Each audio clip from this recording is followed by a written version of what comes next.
कश्मीरी पंडितों को जम्मू कश्मीर से विस्थापित हुए लगभग 35 साल होने वाले हैं, लेकिन अभी तक उनको न्याय नहीं मिला है। जिस तरीके से उनका विस्थापन हुआ था उसके लिए उन्होंने लंबी लड़ाई लड़ी है। मेरे साथ एक पीड़ित परिवार राजेंद्र कौल प्रेमी मौजूद हैं। राजेंद्र साहब, जिस तरीके का ये मामला है, ये ऑर्डर भी आया था जम्मू कश्मीर हाई कोर्ट से और इसके अलावा नेशनल ह्यूमन राइट्स कमीशन में भी मामला गया था जी। तो अभी क्यों न्याय नहीं मिल पा रहा है, क्या पोजीशन है? जब हमारे साथ में ये अजीम सान्य हुआ वहाँ कश्मीर में, तो उन दिनों वहाँ की सरकार के बहुत से आला तरीन सरकारी ओहदेदार हमारे घर पे आए। उन्होंने दिलासा दिलाया, उन्होंने काफ़ी मिन्नत समाजत की कि अब आप रुक जाओ, यहाँ पे जो होने वाला था वो हो गया। हालांकि उन्हें मालूम था कि मेरे वालिद साहब एक आज़ादी के मुजाहिद स्वतंत्रता सेनानी रहे हैं, बहुत ही ऊंची चोटी के लिटरेचर रहे हैं और उन्होंने आज़ादी के उस आंदोलन में गांधी जी के साथ में काम किया है और कश्मीर छोड़ दो आंदोलन में बहुत काम किया है, जो रिकॉर्ड पे है। लेकिन जब हमारे साथ ही ये त्रासदी हो गई तो सरकार थोड़ी सी घबरा गई। तो सरकार ने हमें जम्मू लाया और जम्मू में हमको एक एमएलए हॉस्टल में बिठाया गया और 5-6 दिन हम वहाँ रहने के बाद यहाँ दिल्ली आ गए। लेकिन जो सरकार के आश्वासन थे वो तो उनको ट्रांसलेट नहीं किया गया एक्शन में, केवल ज़बानी जमा खर्ची की गई।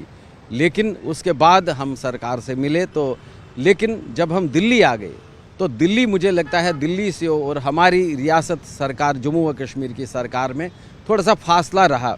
सरकारें बदलती गई, ऑफिसर बदलते गए, फाइलें वहीं पे वहीं रह गई। फिर बाद में मेरी माता जी ने एक दिन मुझसे कहा कि इन्हें क्या असली क्या बात है, मूल कारण क्या हो सकता है कि ये लोग, मैं तो समझाता रहा। मैंने कहा कि एक माइंडसेट है, हमारे साथ जो हुआ उसके बाद लगता था कि एक माइंडसेट है। लेकिन कुछ ऐसे ब्यूरोक्रेट थे, कुछ ऐसे आला अधिकारी थे सरकार में, जिन्होंने हमें कहा कि हम आपके लिए जो न्याय है उसमें थोड़ी सी देर लगेगी, लेकिन आप निश्चित रहिए कि न्याय आपको ज़रूर मिलेगा। लेकिन एक सवाल ये है कि जब दिल्ली आ गए तो नेशनल ह्यूमन राइट्स में आपने जिस तरीके से वहाँ शिकायत दर्ज की, वहाँ पर गए, तो वहाँ से भी क्यों न्याय अब तक नहीं हो पा रहा है? मैं ये कहना चाहता हूँ कि जब न्याय नहीं देखने की संभावना हमको मिली तो हम स्टेट ह्यूमन राइट्स कमीशन में चले गए। पहले तो नेशनल ह्यूमन राइट्स कमीशन में चले गए। उन्होंने कश्मीरी पंडितों का सबसे बड़ा काज, एक जॉइंट काज जो है, उसको ले लिया। 6 साल तक उसको सुना और मेरा भी पिटीशन उन्होंने बड़े पिटीशन के साथ क्लब करके हमको सुनाया। और उन्होंने कहा कि ये जो जिनोसाइड हुआ है यह 1920 के एकिन टू जिनोसाइड, और जो त्रासदियाँ हुई हैं वो जिनोसाइड से काम नहीं है। लेकिन मेरे केस में उन्होंने कहा कि हम सरकार से टेकअप करेंगे और उन्होंने ही हमारे पिटीशन को रियासत की जो ह्यूमन मानव अधिकार कौमी इंसानी कमीशन है स्टेट सरकार का, उसी को भेज दिया ताकि इसको डिस्पोजल और स्पीडी डिस्पोजल करके इन्हें न्याय दिलाया जाए। वो शर्मिंदा होते थे। और बाद में जब स्टेट राज्य सरकार के ह्यूमन राइट्स कमीशन में केस चला गया, 4.5 साल तक उन्होंने मुझे सुना और आखिर पे जो उनका फैसला आया डिवीज़न बेंच का, 2 जज की बेंचों के न्यायाधीश पे, तो उसमें ये कहा उन्होंने कि सरकार को इसमें जितना जल्दी मुमकिन हो सके उनको इतना जल्दी न्याय दिया जाना चाहिए, हम शर्मिंदा है। लेकिन उसके बाद भी सरकार टस से मस नहीं हुई। और फिर जब गवर्नर राज हुआ वहाँ पे, तो अगस्त के बाद जब अनुच्छेद चला गया और 35A चला गया, तो उसके बाद मुझे लगा कि शायद अब न्याय प्रक्रिया की वो उसमें जल्दी हो सकती है। तो मैं मानव अधिकार, जो हमारा राष्ट्रीय मानव अधिकार है, वहाँ पे मैंने कहा कि साहब ये पिटीशन था, ये डिसाइड हो गया था, लेकिन इस पे इम्प्लीमेंटेशन नहीं हो रही है। तो उन्होंने सरकार से रिकॉर्ड मंगवाया। सरकार ने कहा कि हमने काफ़ी मीटिंगें ली हैं इसमें और हमारे जो डिसीजन आए हुए हैं उनको हम इम्प्लीमेंट करेंगे। लेकिन अफसोस के साथ कहना पड़ता है कि मुझे गवर्नर साहब से भी इसकी गुहार लगानी पड़ी, मुख्यमंत्री साहिबान से इसकी गुहार लगानी पड़ी और काफ़ी जो हमारे केंद्रीय मंत्री हैं उनको भी हमने सुनाया, लेकिन न्याय को जल्दी से हम तक पहुंचने नहीं दिया। बाद में मानव अधिकार, राष्ट्रीय मानव अधिकार ने सरकार को कहा कि आप इसमें इतना लेट क्यों करते हैं। तो इन्होंने, रियासती सरकार ने कहा कि अब हम जल्दी न्याय करेंगे और इनको जल्दी न्याय दिलाएंगे। हम इस पे बहुत इसका संज्ञान लिया। लेकिन मुझे लगता है कि सरकार ने हमें ये जो बात कही ये दोगलापन था उनका। एक तरफ से हमें कह रहे थे कि हम आपके उसमें फाइलों पे जांच करवा रहे हैं, दूसरी तरफ से वो जो हमारा जम्मू कश्मीर का हाई कोर्ट है वहाँ पे इन्होंने एक पिटीशन दाखिल कर लिया। उसमें उन्होंने ये कहा कि जो राष्ट्रीय मानव अधिकार है वो खामखा हमारे मामलात में हस्तक्षेप कर रहा है, जो कि जायज़ नहीं है। लेकिन राष्ट्रीय मानव अधिकार ने उन्हें ये कह करके वो कर दिया कि साहब अब जो तुम्हारे पास राज्य का मानव अधिकार नहीं है, अब सारे अधिकार मानव अधिकारों के इनको डील करने के लिए राष्ट्रीय मानव अधिकार के पास ही अब इसके पावर्स है, और इसलिए उन्होंने दोबारा से उन्हें कहा कि इसमें जल्दी न्याय किया जाना चाहिए। लेकिन इस मामले में तो कोई कमेटी भी गठित की गई थी, तो अब देरी क्यों हो रही है और इस मामले में जांच क्यों शुरू नहीं हो रही है? अभी मुझे लगता है कि शायद जांच शुरू हो भी गई है, और कुछ ऐसा सुनने को आया है कि सरकार ने एक कमेटी गठित की है गवर्नमेंट ऑर्डर द्वारा। मैं बहुत खुश हूँ। जो हमारे आजकल के चीफ सेक्रेटरी हैं वो इससे बहुत ही सीज्ड ऑफ दिस प्रॉब्लम, और जो हमारे आजकल के एलजी साहब हैं वो भी आज वो सीज्ड ऑफ दिस प्रॉब्लम है इस मैटर को। क्योंकि 35 साल का अरसा, देखो आधी उम्र तो मेरी चली गई इंसाफ को ढूंढने में, इंसाफ को अपने पास लाने में, आधी उम्र से ज़्यादा मेरी चली गई। मैं वहाँ पे 30 साल का ही था, यहाँ पे 35 साल से मैं हूँ, तो लड़ ही रहा हूँ।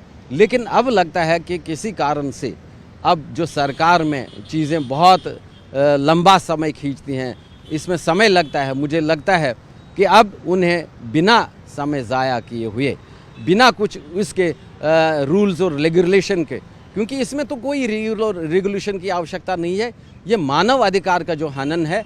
और इसमें आप हैरान हो जाएंगे कि उस समय के प्रधानमंत्री डॉक्टर मनमोहन सिंह का भी हस्तक्षेप है, क्योंकि उन्होंने मुझे कहा कि आपके पिताजी का जो योगदान है राष्ट्रीय स्थिति पर, जो उनका योगदान है, न केवल सिर्फ फ्रीडम स्ट्रगल में बल्कि यहाँ के लिटरेचर में, यहाँ के इतिहास में, यहाँ के बाकी चीज़ों में, तमद्दुन में, तहजीब में, हमारे इतिहास में, तो वो चीज़ें कैसे भूल सकते हैं हम। तो उन्होंने भी चिट्ठी लिखी। एक अहम सवाल ये है कि इस मामले में क्योंकि आपकी पिटीशन है, जम्मू हाई कोर्ट तक ये मामला गया और अब कमेटी भी बनने की बात की जा रही है, तो किस तरह का न्याय जो है आप चाहते हैं?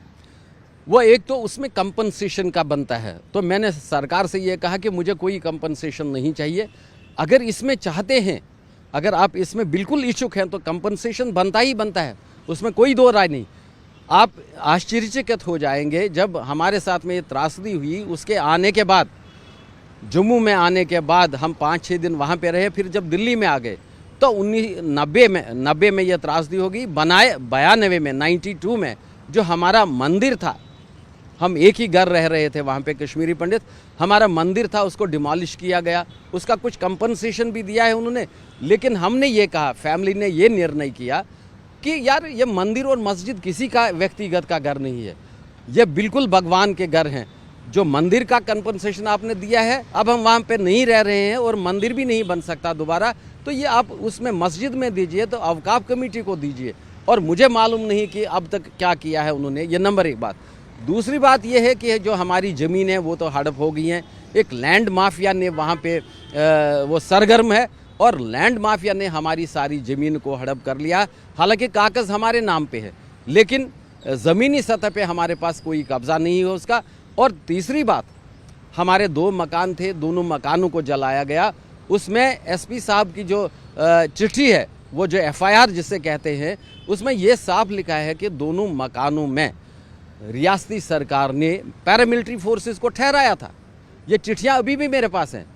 तो वहाँ पे मानव अधिकार में उन्होंने कहा, तो साहब फिर आपके हक में इसका किराया भी बनता है।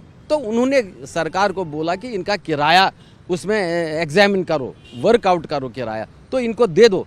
और जो हमारी संपत्ति लूटी गई उसी दिन, जिस दिन हमारे घर पे मिलिटेंट्स बरस पड़े, तो उस संपत्ति को भी, उसका भी संज्ञान लेते हुए उन्होंने वर्कआउट किया। और उस समय 90 में उसका तखमीना जो है, जो वो तखमीना हुआ, उसका असेसमेंट होगी, वो उन दिनों 15 लाख। 35 साल के बाद 15 लाख तो मेरे ख्याल से 6 गुना हो बढ़ के अब 90 लाख उसकी वो कीमत हो सकती है। लेकिन एक भी जो कंपनसेशन का क्लेम है उसको आज तक नहीं कंसिडर किया गया। मुझे लगता है ये जो कमेटी हाई कोर्ट आदेश के द्वारा रियासती सरकार ने गठित की है। हालांकि उन्होंने पिछले साल में 2-4 मीटिंगें की, लेकिन उसमें उन्होंने मुझे दावत नहीं दी। I was not invited to the official meetings.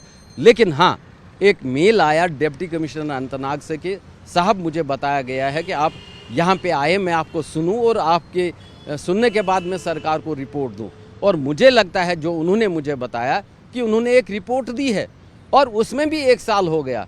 Last year नवंबर में सारी मीटिंगें ख़त्म करके 3 मीटिंगें इन्होंने अब एक रिपोर्ट बनाई है। इस कमेटी का चेयरमैन इन्होंने होम सेक्रेटरी को, गृह सचिव जो है हमारे JNK का UT का, उसको बनाया गया है। मैं उनसे भी रिक्वेस्ट किया हूं कि जितना जल्दी हो सके, अब तो फाइनल स्टेज में है, लास्ट स्टेज में है, इसका न्याय लेकर के, इसका संज्ञान लेकर के न्याय को आने दीजिए। ताकि एक सवाल ये है कि जिस तरीके से आपके भाई की हत्या कर दी गई थी वीरेंद्र की, तो उस मामले में क्या उसके जो कातिल हैं उनको पकड़ा गया? क्या उस मामले में कुछ जो तमाम न्याय जो होना चाहिए वो हुआ? न फादर के उसमें हुआ, न ब्रदर के उसमें हुआ। हालांकि फैमिली ने इतना प्रेशर बढ़ा दिया, सबसे मिलते रहे और मानव अधिकार कमीशन में हमने यही कहा कि साहब आप 2 महीने के बाद ही इस केस को क्लोज कर रहे हैं अनट्रेस्ड। तो उससे मुझे लगता है कि आज की सरकार को बहुत धक्का लगा है, बहुत शर्मिंदगी उन्हें उठानी पड़ रही है। और मुझे लगता है अनऑफिशियली मैंने सुना है ये केस उन्होंने, हालांकि हमने बार बार ये कहा कि इसको NIA के हाथ में दिया जाना है चाहिए या किसी राष्ट्रीय जांच स्तर पे इसकी जांच हो, लेकिन स्टेट जो इन्वेस्टिगेशन एजेंसी है उनकी अपनी जम्मू कश्मीर में, शायद उनको ये केस दिया भी गया है।